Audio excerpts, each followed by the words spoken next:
सम्मानित साथियों, जय श्री राम। सुविख्यात रामायण धारावाहिक की शूटिंग के समय अकाल्पनिक, अलौकिक, भव्य और दिव्य जो घटना घटी है वो आपके साथ हम साझा करने जा रहे हैं।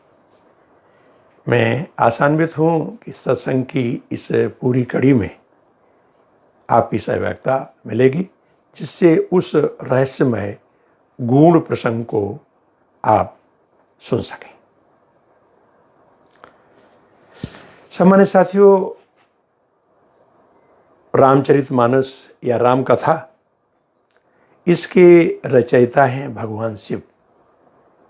बाबा तुलसी इस रहस्य का उद्घाटन करते हुए श्री रामचरितमानस में लिखते हैं कि रचि महेश निज मानस राखा, उपाय सुसमय शिवासन भाखा।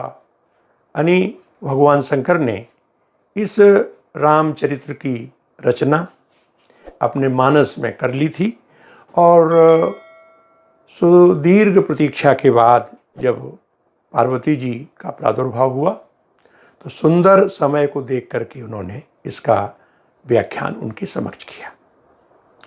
यही एक गुप्त रहस्य प्रकट होता है और वो मानस में बाबा तुलसी सांकेतिक स्पर्श करके चलते हैं कि रामचरित सर गुप्त सुहावा, शंभु प्रसाद तात में पावा। ये कह रहे हैं युगालीन और 27 कल्पों से राम जन्म को देखने वाले महान राम कथा के संसार में पहले प्रवक्ता, मैं उनका नाम ले रहा हूँ, पूज्य श्री काकभूषुंड जी। असली राम कथा को जो भगवान शंकर ने शिवा के समक्ष कहा था, उसको धीरे धीरे रूपांतरण करके पक्षियों, ऋषियों, मुनियों के द्वारा और यहाँ तक वाल्मीकि जी और फिर गोस्वामी जी ने उसी संदर्भ को, उसी प्रसंग को, उसी कथाक्रम को घर घर में पहुँचा दिया। तो इसका श्रेय काकभूषुंड जी को है। और काकभूषुंड जी की महिमा ये है कि भगवान शंकर जी भी अपनी रचित कथा को ये देखने के किस तरह से व्याख्यापित होती है, खुद उनके यहाँ गए नीलगिरि पे, और जब उन्होंने मानस में है जिक्र इसका कि तब कछु काल मराल तनु धरिता कीन निवास, सादर सुने रघुपति गुण पुण्य आयु कैलाश। भगवान शंकर भी उनकी द्वारा प्रस्तुत की गई रामकथा से मुग्ध होकर के कई दिनों वहाँ रुके और फिर वहाँ वापस आए। काक जी यानी काकभूषुंड जी जिनको हम कहें, वो लिखते हैं कि जब जब रामचरित्र जब होता है राम जन्म, तो तब तब जा कर के वो वहाँ रहते हैं। रामचरित कर अमित प्रभावा, और वेद पुराण उपनिषद गावा।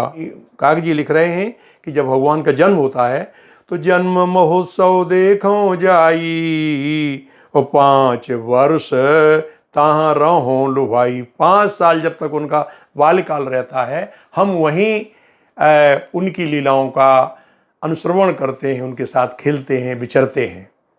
इसी क्रम में उन्होंने एक जगह संकेत किया है कि जब मैं कर रहा था लीला, तो उस समय वो कह रहे हैं कि मोहिशन करें विविध विधि क्रीड़ा, और वर्णत मोये होए अति ब्रीड़ा। अरे उनका बखान करने में मुझे बहुत कठिनाई प्रतीत होती है।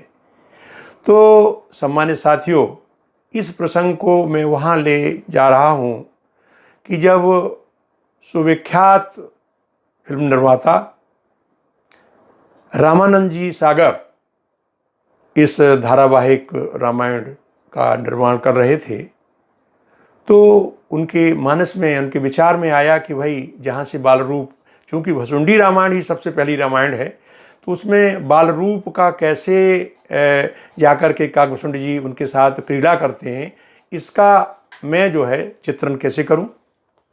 कई साथियों ने परामर्श दिया कि एक मॉडल या बनावटी या कोई मखौटा या इस तरह से कोई काग बना लिया जाए। तो उन्होंने कहा कि नहीं, मुझे ऐसे कुछ दिव्य संदेश हैं कि मैं सजीवता के साथ ही पूरा फिल्मांकन करना चाहूँगा। तो उस समय उमरगांव में वृंदावन स्टूडियो में शूटिंग चल रही थी और उसके चारों तरफ बहुत पेड़ थे, तो रात में कौवे बहुत बोलते थे। तो ये हुआ कि किसी तरह कुछ कौवों को पकड़ा जाए और उनसे फिर किसी तरह से शूटिंग की जाएगी।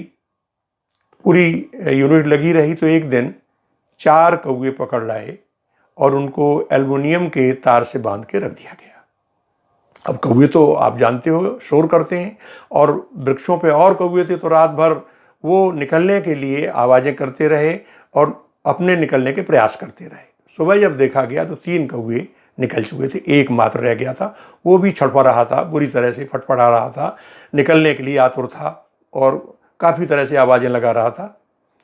तो जब ये रामानंद सागर जी को दृश्य बताया गया तो वो कुछ देर के लिए रुके, फिर आधा घंटे के लिए एकांत में ध्यानस्थ हो गए।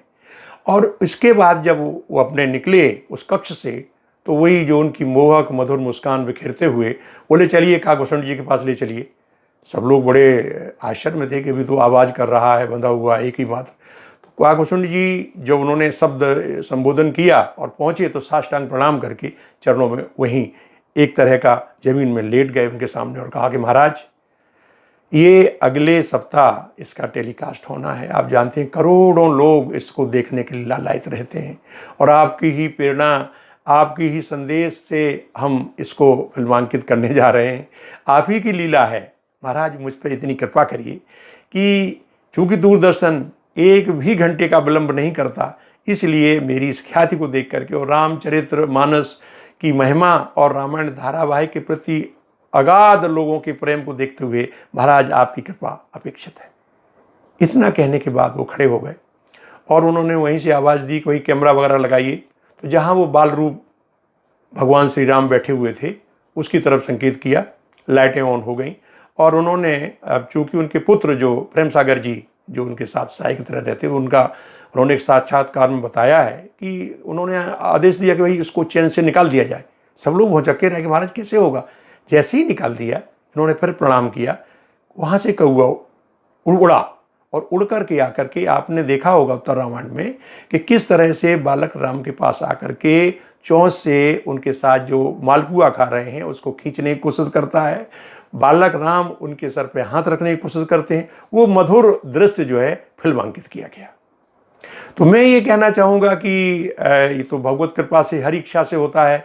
और चूँकि काकभूषुंड जी राम कथा के आदि प्रवक्ता हैं, तो उनकी ही कृपा से, उनके ही आशीर्वाद से ये प्रसंग जो है शूट किया गया, जिसकी कि मैंने बताया ये अलौकिक है, दिव्य है।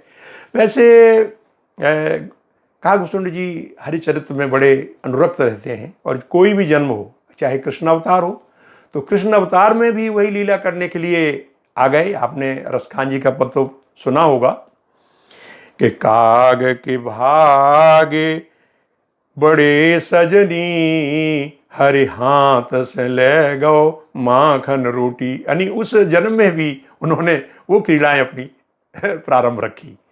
हमारे साथियों, तो मैं ये बताना चाहूँगा कि रामायण धारावाहिक में हालांकि अनेक कथाएं, उपाख्यान और इस तरह की घटनाएं हैं, और उसकी महिमा का बखान तो करना जैसे सूरज की समक्ष एक दीपक जलाना है।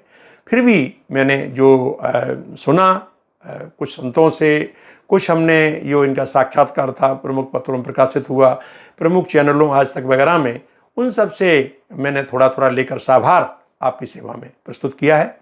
आशा है मुझे ये काकभूषुंड जी का प्रसंग आपको पसंद आएगा। आपके विचार मैं जानना चाहूँगा। आज सत्संग की कड़ी को मैं यहीं समाप्त करता हूँ। बहुत बहुत आभार। जय श्री राम।